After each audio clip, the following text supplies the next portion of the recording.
Sir, আমি প্রত্যেকটা পরীক্ষায় ফার্স্ট ক্লাস পেয়েছি। এবার এই সার্টিফিকেট নিয়ে যখন আমি কোথাও চাকরির জন্য যাচ্ছি, তখন কেন আমার কাছে জিজ্ঞেস করা হচ্ছে আমি কম্পিউটার পারি কিনা? কেন আমার কাছে জিজ্ঞেস করা হচ্ছে আমার কাজের কোনো পূর্ব অভিজ্ঞতা আছে কিনা? আরে পাগল নাকি তুমি? চাকরির জন্য তো সব প্রয়োজন। তোমাকে কম্পিউটার জানতে হবে, কাজের অভিজ্ঞতা থাকতে হবে, এক কথায় তোমাকে যোগ্য হতে হবে। তাহলে বেতন কি তোমার চেহারা দেখে দিবে? যদি চাকরি করতে এগুলো লাগবে, তবে স্কুল কলেজে আমাকে বাস্তবমুখী না করে তুলে আমাকে কম্পিউটার না শিক্ষা দিয়ে কেন শেখানো হচ্ছে? নবাব সিরাজউদ্দৌলা কবে মারা গিয়েছিল? কেন সেখানে একজন ছাত্রকে বইয়ের উপর বই চাপিয়ে দিয়ে ডিপ্রেশনে বসানো হচ্ছে? তুমি কি মিয়া পণ্ডিত হয়ে গেছো না? এগুলো হচ্ছে ইতিহাস। একটা ছাত্রের জন্য ইতিহাস জানা খুবই জরুরি। এই ইতিহাস জানা যেমন জরুরি, তেমনই জরুরি বাস্তবমুখী শিক্ষা, যেমন কম্পিউটার। সত্যি কথা হলো স্যার, এই ইতিহাস জেনেই না আজ লক্ষাধিক যুবক চাকরির জন্য রাস্তায় রাস্তায় ঘুরছে। আর আরো সত্যি কথা হলো, ইতিহাসে চাকরি পাওয়ায় না, পাওয়ায় কর্মবিদ্যা। কে কে বলছে তোমার এই বিদ্যালয়ে কম্পিউটার শেখানো হয় না? সেখানে কম্পিউটার আছে, কম্পিউটার শিক্ষক আছে, তুমি শিখো নাই কেন? এক মিনিট স্যার, আপনি আমি দুজনেই জানি যে বিদ্যালয়গুলোতে কম্পিউটার ল্যাব আছে, কিন্তু আপনি জানেন সেখানে কি শেখানো হয়? সেখানে পুরো বছর জুড়ে শেখানো হয় কিভাবে কম্পিউটার অন অফ করতে হয়। আর নিজে থেকে নতুন কিছু শিখতে গেলে বলা হয় কম্পিউটার হ্যাং হয়ে যাবে। স্যার, সেই যে হ্যাং হলাম না, এখনো ছাড়াতে পারি। আসল কথা হলো, সেখানে যা শেখানো হয় আর চাকরিতে যা চাওয়া হয়, দুইটা সম্পূর্ণ দুই রকম। তাহলে তুমি কোনো বাইরের কম্পিউটার ট্রেনিং সেন্টার থেকে ট্রেনিং নাও। স্কিল ডেভেলপমেন্ট ইনস্টিটিউট আছে, সেখান থেকে স্কিল ডেভেলপ করে নাও।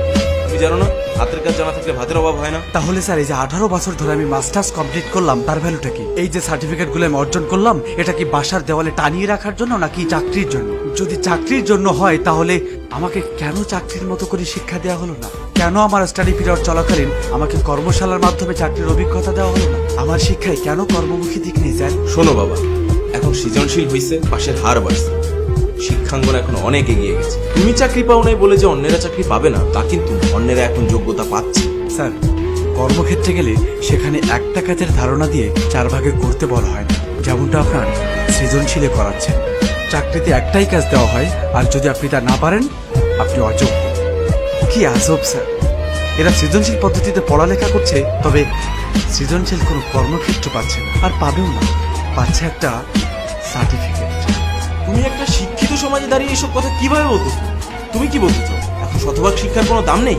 শিক্ষাঙ্গন এখন বিজনেস কোম্পানি স্যার, আর স্টুডেন্ট হলো প্রোডাক্ট। প্রত্যেক বছর এই কোম্পানি থেকে কয়েক লাখ এ প্লাস ব্র্যান্ডের প্রোডাক্ট বাজারজাত করা হচ্ছে। দুঃখের বিষয় স্যার, এখানে কোনো জ্ঞানী গুণী মানুষ বের হচ্ছে না। এদেরকে জাস্ট প্রেশার ক্রিয়েট করে মুখস্থ করিয়ে এ প্লাস পাওয়ানো হচ্ছে। আর আপনাদের এই প্রেশার কুকারে পড়ে ছাত্রদের আশা আকাঙ্ক্ষাগুলো বাষ্প হয়ে উড়ে যাচ্ছে, আর সমাজ সিটি মারছে। তুমি জানো পোলাপাইনের অবস্থা? এখনকার পোলাপাইন খুব দুষ্ট, যে করেই হোক এ প্লাস তো পাচ্ছে। আর শুনো বাবা, এ প্লাস পেলে সব হয়। এ প্লাস কি সব সম্ভব? ভুল। এখন সমাজ রেজাল্টকে এমন অবস্থায় এনেছে যে একজন ভালো ছাত্র যদি এ প্লাস পায়, তার দিকেও আঙুল তুলে বলবে রেজাল্ট কত টাকা দিয়ে কিনেছেন। এ প্লাস দিয়ে কোনো ছাত্রের যোগ্যতা প্রমাণ করা সম্ভব না। হ্যাঁ, তার সম্পর্কে একটা কথা বলতে পারি, যদি সে নকল না করে থাকে, তবে তার মুখস্থ করার ক্ষমতা খুব ভালো, যা কেবল পরীক্ষার খাতা পর্যন্ত সীমাবদ্ধ। আর এভাবে চলতে থাকলে জাতি খুব তাড়াতাড়ি মেধাশূন্য হয়ে পড়বে। বেঁচে থাকবে শুধুই আপনার এ প্লাস।